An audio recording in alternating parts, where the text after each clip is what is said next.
సమాచారం. వాట్సాప్ ఛానల్లో జాయిన్ అవ్వండి. అన్ని విశేషాలు ఎప్పటికప్పుడు తెలుసుకోండి. ఇప్పుడు నేను కాకినాడ నుంచి అనకాపల్లి వస్తుంటే మధ్యలో ఒక చోట ఒక దేవాలయం చూశాను. ఆ దేవాలయంలో అమ్మవారి పేరు ఊడ్పుల తల్లి అని ఉంది. అంటే ఊడి చేస్తుంది అనమాట ఆవిడ.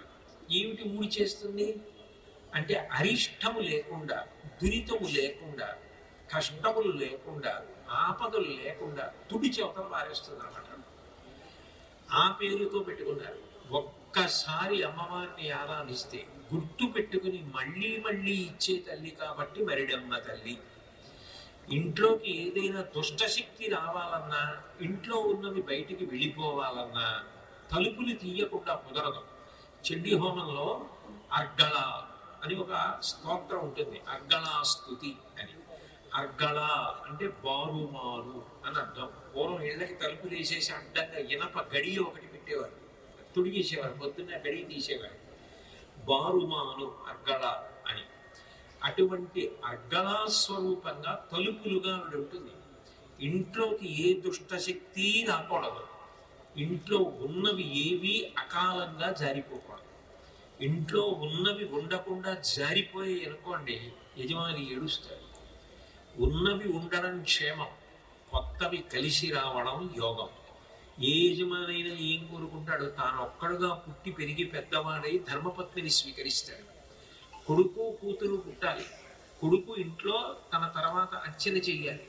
కూతుర్ని కన్యాదానం చేసి దశ పూర్వేషాం దశాపరేషాం, 10 తరాల ముందు 10 తరాల తర్వాత తనతో కలిపి 21 తరాలు తరించాలి. అందుకని ఆడపిల్ల పుట్టాలని కోరుకుంటాడు. ఆడపిల్ల పుట్టాలి, మగపిల్లాడు పుట్టాలి, పిల్లలు పుట్టాలి. అప్పుడు కుటుంబం తను, భార్య, పిల్లలు, వాళ్ళకి పెళ్ళిళ్ళు అవ్వాలి, అల్లుళ్ళు రావాలి, కోడళ్ళు రావాలి, మనవలు పుట్టాలి, మునిమనవలు పుట్టాలి. వాళ్ళు బంగారు పూలతో పూజ చేయాలి. తాను ఇంత పెద్ద గృహస్థు కావాలని కోరుకుంటాడు.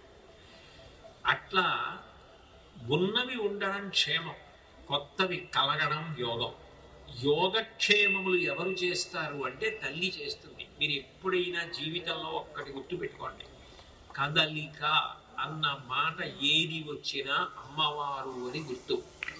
కదలిక ఆగిపోవడం అన్న మాట వస్తే అది శివుడని గుర్తు. కదలిక ఆగిపోవడం అంటే నా ఉద్దేశం అమంగళకరమని కాదు. కదలికలన్నీ శక్తి. ఇప్పుడు నేను ఉపన్యాసానికి రావాలి అంటే ఏదో ప్రయాణంలో వచ్చి ఇక్కడికి వచ్చి ఈ మెట్లెక్కి దీని మీదకి వచ్చి కూర్చోవాలి. నాకు ఏ కారణం చేతనైనా కాలు చాలా నొప్పి చేసి నేను ఎక్కలేకపోతున్నాను అనుకోండి, ఏమంటే మీరు ఈ మధ్య రావట్లేదే అంటే, కాలు చాలా నొప్పిడుతోందండి, పూర్వం ఉన్న శక్తి లేదు, ఈ కాలు శక్తి కోల్పోయిన కారణం చేత రాలేకపోతున్నానంటాను. అంటే శక్తిహీనుడు, కార్యం చెయ్యలేకపోతాడు. ఏ పని చెయ్యాలన్నా అమ్మవారి అనుగ్రహం ఉండాలి. అది ఆదిశక్తి, ఆవిడే చేయిస్తుంది. ఆవిడే అలా అన్నిటినీ శరీరంతో చేయిస్తుంది, మనస్సుతో చేయిస్తుంది, మేధస్సుతో చేయిస్తుంది. మూడిటితో ఆవిడ చేయిస్తుంది. ఈ చేయించడానికి కావలసినదేదో అది ఆవిడే ఇస్తుంది. ఆవిడే ఇచ్చి సమన్వయం చేసి నడుపుతుంది. ఈ నడిపేటటువంటి పరబ్రహ్మస్వరూపిణి అయినటువంటి తల్లి ఎవరున్నదో ఆమెను మహాకాళి, మహాలక్ష్మి, మహాసరస్వతి, సమిష్టి స్వరూపిణి అని సంకల్పంలో చెప్తారు. నేను ఇందాక పూజకి వెళ్ళినప్పుడు ఆ మాటే చెప్పాను. ఆ మాటే చెప్పారు అంటే ఆవిడని మేము ఒక పేరుతో పిలిస్తే నూకాలమ్మ అంటున్నాం. నూకాలమ్మ, నూకాంబిక అంటే అర్థం ఏంటి? నూకలు ఉన్నాయండి భూమి మీద ఈయనకి అంటారు. అంత ప్రమాదంలోంచి బతికి బట్ట కట్టాడు, ఈయనకి ఇంకా భూమి మీద నూకలు ఉన్నాయి అంటారు. నూకలు ఉండడం అన్న మాటకు అర్థం ఏంటి? నూకలు అంటే తినడానికి యోగ్యత ఉన్నది. ఎప్పుడైనా ఒకటి గుర్తుపెట్టుకోండి, అసలు ముందు తినడము అన్నది ఉందనుకోండి, తనంత తాను బ్రతుకుతున్నాడని గుర్తు. తన ఊపిరి తాను తీయాలి, తనకు కావలసినది తాను తినాలి. అలా తిన్నవాడెవడో వాడు స్వస్థతతో బ్రతుకుతున్నాడని గుర్తు. ఎవడి ఊపిరి వాడు తీయకుండా వైద్యుడి సహకారంతో ప్రాణవాయువు లోపలికెడుతోంది అనుకోండి, ఆయన ఉన్నాడని చెప్పలేం, లేడని చెప్పలేం. ఎందుకంటే ఆయన ఊపిరి ఆయన తీయట్లేదు. ఆయనది ఆయన తింటలేదు. ఏదో వైద్యుడు కృత్రిమంగా ఎక్కిస్తున్నాడు తప్ప అసలు ఆయన తినలేడు. అప్పుడు ఆయన ఉన్నాడని చెప్పలేం, లేడని చెప్పలేం. అనుమానాస్పద పరిస్థితి. ఇంటికి తీసుకొస్తే ఆయన ఏమీ తినలేడు, ఉండలేడు. వైద్యశాలలో వైద్యుడు ఏదో ఎక్కిస్తుంటే ఆయన ఉన్నాడంతే, ఎండిపోతుంది. అంటే తను తినాలి, తను ఊపిరి పీల్చాలి, తను మంచినీళ్లు తాగాలి. బయట ఉన్నటువంటి బ్రహ్మాండముతో పిండాండం అంటే ఈ శరీరము సమన్వయం అవ్వాలి. ఈ సమన్వయం చేయడాన్ని నౌకాంబిక అని తేలిక భాషలో పిలుస్తారు. బాగా పై స్థాయిలో చెప్తే కామాక్షి లలితా త్రిపుర సుందరి అని పిలుస్తారు. మీకు తేలిగ్గా అర్థం అవ్వాలంటే నేను ఒక ఉదాహరణ చెప్తాను. భవతి అంటే సంస్కృతంలో ఉన్నాడు లేదా ఉన్నది. అసలు ఉన్నాడు ఉన్నది నిర్ణయించాలంటే ఊపిరి తీసి ఊపిరి వదిలిపెట్టాలి. ఊపిరి తీయాలంటే గాలి పీల్చాలి. ఎక్కడ ఉంటుంది గాలి? బ్రహ్మాండంలో ఉంటుంది. బ్రహ్మాండంలో ఉన్న గాలి పిండాండంలోకి వెళ్ళాలి. ఈ పిండాండంలోకి వెళ్ళినప్పుడు గాలి అపరిశుభ్రం అయిపోతుంది, దాన్ని వదిలేయాలి. మళ్ళీ బ్రహ్మాండం పుచ్చుకుంటుంది. బ్రహ్మాండ పిండాండములు సమన్వయం అవ్వాలి. దీనికి ఆకలేసింది, శక్తి తగ్గిపోయింది. ఓ యాపిల్ పండు తినాలి. ఎక్కడి నుంచి వస్తుంది? బ్రహ్మాండంలోంచి వస్తుంది. దాన్ని తింటాడు. పిండాండము శక్తి పొందింది. ఆ యాపిల్ పండులో పిప్పి మిగిలిపోయింది, దుర్గంధ భూయిష్టమైనటువంటి పిప్పి. దాన్ని మలము అంటారు. అది శరీరంలో ఉంచుకుంటే శరీరం పాడైపోతుంది. దాన్ని వదిలిపెట్టేయాలి. ఎక్కడ వదిలిపెడతాడు? బ్రహ్మాండంలో వదిలిపెట్టేస్తాడు. తను నీరు తాగాలి.